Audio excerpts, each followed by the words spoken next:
Nous sommes co-ouvriers avec Dieu. C'est pourquoi nous avons à prier.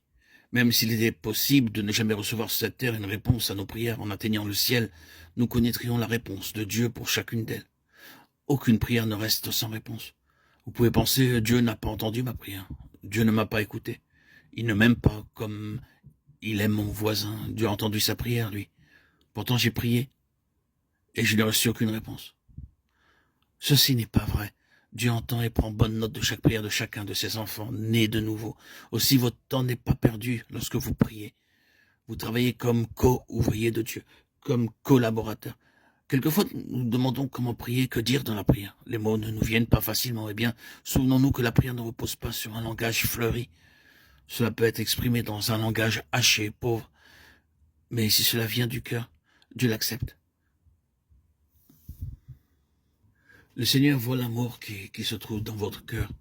Aussi, ne pensez pas que vous avez besoin de dire de longues prières avec des mots choisis afin d'obtenir une réponse.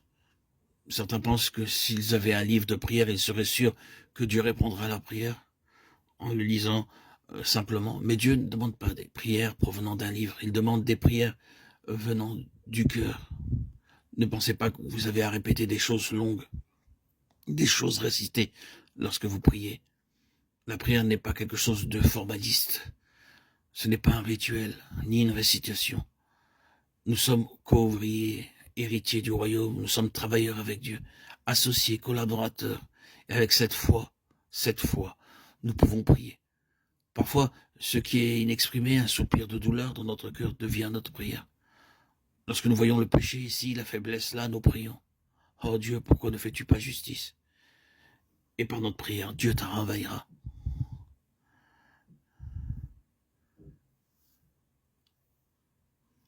Dans Lévitique chapitre 16, nous avons un exposé sur le jour des expiations.